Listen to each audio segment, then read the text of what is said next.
Mes petits loulous, bonjour ou bonsoir, j'espère que vous allez tous et toutes bien. Bienvenue pour une nouvelle vidéo Flash Information. Ça me tenait à cœur de vous parler un petit peu de ceci, car vous savez qu'il y a quelques jours, on a eu le fameux, le tant attendu, le magnifique teaser de l'anime d'Eden Zero. Et à cette occasion, Hiro Mashima a été interviewé pour nous donner quelques petites infos concernant le manga en général. Et aujourd'hui, dans cette Flash Info, je vais vous révéler quelques petites informations. Je vous mettrai bien évidemment l'interview en commentaire épinglé et dans la description. Comme ça vous aurez les deux si jamais vous la cherchez.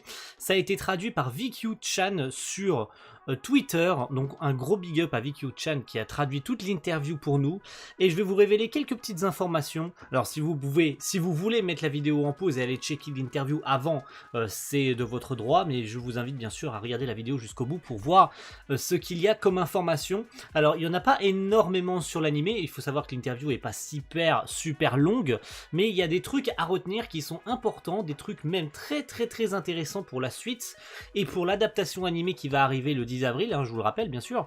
Et pour moi en tout cas c'est important en tout cas de vous les communiquer ces infos parce qu'elles sont nécessaires et elles vont peut-être rassurer certaines personnes concernant l'avenir d'Eden Zero, concernant l'anime, concernant le manga, concernant Mashima en général quoi, voilà.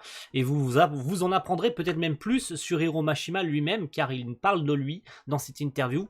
Donc je vais me concentrer principalement sur l'anime et on va débuter tout de suite par la première question qui a été posée. Et Mashima a répondu que selon lui, Ishihara, donc le directeur de l'anime, celui qui s'occupera d'Eden Zero, donc le directeur en chef, hein, qui a déjà travaillé avec lui sur Fairy Tail, qu'il va essayer de rajouter des nouvelles choses dans l'anime. Alors, est-ce qu'il va s'agir de rajouts au niveau du scénario est-ce qu'il va s'agir de rajouter des petits trucs par-ci par-là, peut-être en fillers, etc. On n'en sait pas plus. Ce qu'on sait, que c'est des choses qui ne sont pas dans le manga, et qu'il va étendre certaines scènes de combat et certaines scènes de l'histoire que Mashima a peut-être un petit peu skippé, et que ça pourrait détailler certaines situations que Mashima a peut-être soit skippé très rapidement dessus parce que c'était peut-être pas important à ses yeux ou qu'il a complètement oublié, ou dans le cas où ça semblerait intéressant à détailler ce genre de scènes là pour la suite de l'anime, et peut-être même pour que les anime only comprennent un peu mieux l'histoire. Donc ça sera intéressant qu'Ishihara, qui travaille sur l'anime, puisse faire ce genre de choses. La deuxième information, c'est que Mashima ne supervisera pas du tout l'anime, il ne dirigera même pas l'anime du tout, voilà, il n'aura aucune relation avec le studio d'animation ni le staff. Par contre, il va juste se permettre de faire quelques petites suggestions. Donc si jamais le studio a des informations ou même des demandes de la part de Mashima, ou qu'ils ont besoin d'aide, ils ont besoin de conseils, Mashima pourra leur fournir quelques suggestions concernant certains combats pour les rendre peut-être soit plus courts, soit peut-être plus long, retirer des scènes ou rajouter des scènes. Donc voilà, il sait lui-même, il le sait, il l'a dit, que certaines scènes étaient peut-être inutiles, notamment par rapport à Ishihara, voilà, donc ça concerne non seulement Ishihara mais aussi les animateurs et tout ce qui touche au storyboard, au scénario bien évidemment, hein, voilà, vous savez qu'il y a tout ce petit monde qui travaille sur l'anime. Donc même s'il ne supervise pas l'anime, il aura quand même, s'il en a envie, de donner des petites suggestions au studio et au staff pour qu'ils puissent retirer ou rajouter des petits trucs qu'ils trouveraient peut-être un peu débiles, ou si jamais il y a bien sûr des infos que eux ont besoin, eh ben ils pourront contacter Mashima directement. Ishihara, l'importance qu'il y a avec lui et pourquoi il est revenu sur le projet, c'est qu'il comprend très bien les personnages du manga, donc ça a eu énormément de poids sur le choix de le prendre comme directeur et surtout comme réalisateur en chef, car ayant déjà travaillé avec Mashima sur Fairy Tail, il comprend très bien chaque personnage du manga, il est capable d'écrire beaucoup de scènes originales pour chacun d'entre eux, et qu'il a une grande compréhension de ce que les personnages peuvent faire ou dire.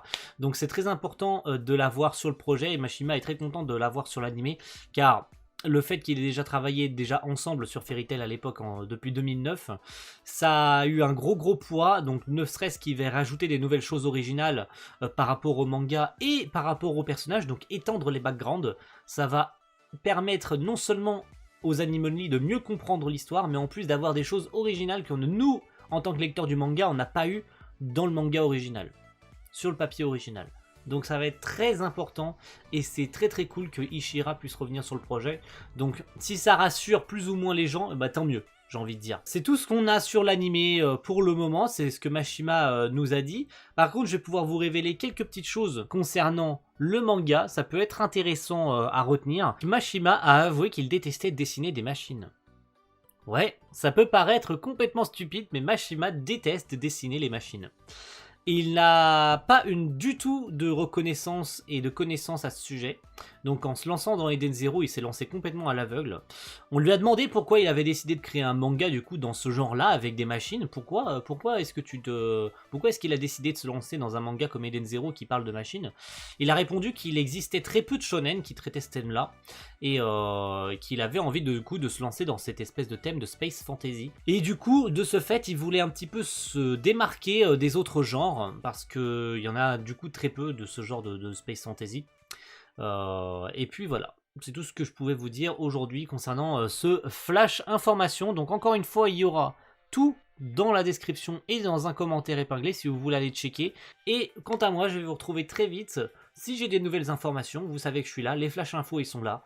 Donc n'hésitez pas à cliquer sur le bouton j'aime si la vidéo vous a plu, à vous abonner pour suivre les futures informations sur Hiro Mashima Eden Zero, l'univers du Mashima Cinematic Universe. Voilà, je l'appelle comme ça. Et je vous souhaite une bonne journée, une bonne soirée et à la prochaine tout le monde. Ciao, bye.